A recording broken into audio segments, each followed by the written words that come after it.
नमस्कार। आइए आज एक गहन चर्चा करते हैं भारत के 12 ज्योतिर्लिंगों में से पहले सोमनाथ पर। ये गुजरात के प्रभास पाटन में है, समुंदर किनारे। कहते हैं सबसे पुराने ज्योतिर्लिंगों में से एक। और ये ज्योतिर्लिंग मतलब ये वो खास जगह हैं जहां माना जाता है कि शिवजी प्रकाश के एक अनंत स्तंभ, एक ज्योति के रूप में प्रकट हुए थे। हमारे पास जो जानकारी है वो मुख्य रूप से सोमनाथ प्रथम ज्योतिर्लिंग कथा जैसे स्रोतों से आती है, जिसमें पौराणिक कथाएं भी हैं और इसका इतिहास भी। तो आज हम समझने की कोशिश करेंगे कि इस जगह की कहानी क्या है, इसकी शुरुआत कैसे हुई, इसने इतिहास में क्या देखा और आज भी ये इतनी खास क्यों है। और देखिए, इसकी शुरुआत की कहानी वो तो बड़ी दिलचस्प है। कहते हैं चंद्रदेव मतलब चंद्रमा, उन्होंने दक्ष प्रजापति की 27 बेटियों से विवाह किया था। हाँ, पर उनका झुकाव वो रोहिणी की तरफ कुछ ज्यादा था। और बाकी पत्नियां इससे नाराज थीं, उपेक्षित महसूस करती थीं। बिल्कुल। तो उन्होंने अपने पिता दक्ष से शिकायत कर दी। और दक्ष को आ गया गुस्सा। हाँ, उन्होंने चंद्रमा को श्राप दे दिया कि उनका सारा तेज, सारी चमक ही खत्म हो जाए। सोचिए जरा, बिना चमक का चांद, कितना अंधेरा। तो अपनी रोशनी वापस पाने के लिए चंद्रदेव ने उन्होंने इसी प्रभास क्षेत्र में शिवजी की घोर तपस्या की, बहुत कठोर। और शिवजी प्रसन्न हुए, उन्होंने दर्शन दिए और उनका तेज लौटा दिया। कहते हैं शिवजी वहीं पर सोमनाथ के रूप में, मतलब चंद्र के स्वामी, ज्योतिर्लिंग बनकर स्थापित हो गए। और ये कहानी ना सिर्फ एक किस्सा नहीं है, इसके कई पहलू हैं। मतलब एक तो ये सीधे सीधे आकाशीय पिंड मतलब चांद और देवता के बीच का एक गहरा संबंध दिखाता है। अच्छा। और दूसरी बात, ये जो श्राप और फिर उसके निवारण की कथा है, ये आस्था की शक्ति को दिखाती है कि कैसे विश्वास मुश्किलों से उबार सकता है। हाँ, ये तो है। और हाँ, इसका जिक्र ऋग्वेद और स्कंद पुराण जैसे प्राचीन ग्रंथों में भी मिलता है।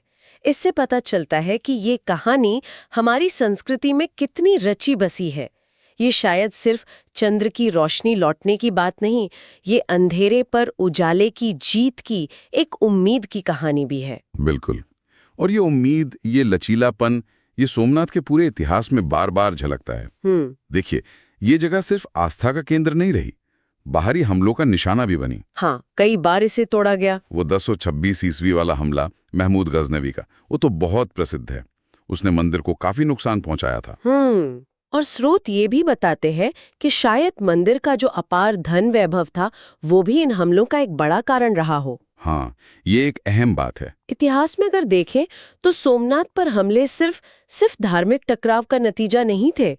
ये जगह व्यापार का, तीर्थ यात्रा का एक बहुत बड़ा केंद्र थी। जाहिर है बहुत धन संपदा थी यहाँ। तो हमलावरों को वो आकर्षित करती थी। बिल्कुल। लेकिन कमाल की बात यह है कि हर हमले के बाद, हर विनाश के बाद, लोगों की आस्था और उनके संकल्प ने से फिर से खड़ा कर दिया। हर बार। हाँ, ये एक तरह का चक्र बन गया जैसे। लालच ने तोड़ा और आस्था ने फिर जोड़ दिया। और ये सिलसिला तो आजादी के बाद तक चला, है ना? हाँ। जो भव्य मंदिर आज हम देखते हैं, उसका पुनर्निर्माण तो सरदार वल्लभ भाई पटेल की प्रेरणा से हुआ। और 1951 में ये पूरा हुआ। और इसकी वास्तुकला, वो चालुक्य शैली, वो भी अपने आप में देखने लायक है। सही कहा। और ये जो पुनर्निर्माण था ना, ये सिर्फ एक इमारत को दोबारा बनाना भर नहीं था।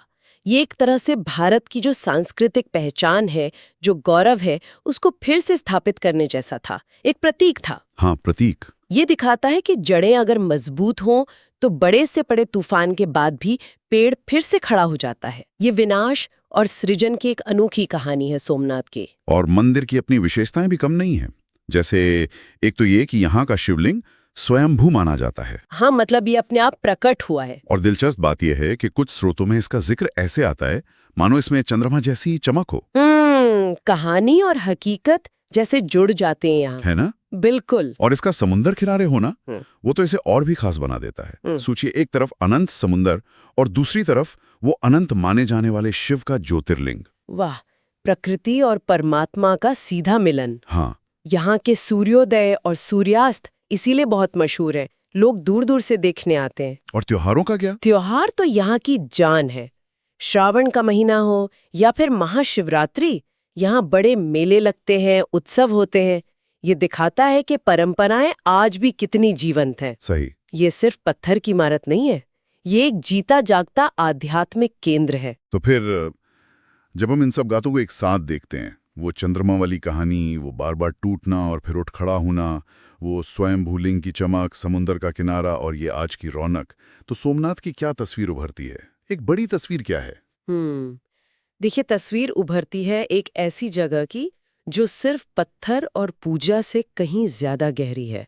ये इतिहास है, आस्था है, प्रकृति है और सबसे बढ़कर इंसानी जज्बे और लचीलेपन की कहानी है। लचीलापन, ब्रेजिलियंस। हाँ, स्रोत बताते हैं कि ये जगह सदियों से लोगों को ताकत देती आई है, प्रेरणा देती आई है, और ये हमें सोचने पर मजबूर करती है कि जब कोई समाज, कोई समुदाय या कोई जगह बार-बार गिरने के बाद भी उठ खड़ी होती है, तो वो हमें अपनी जिंदगी की मुश्किलों से लड़ने और दोबारा खड़े होने के बारे में क्या सिखा सकती है।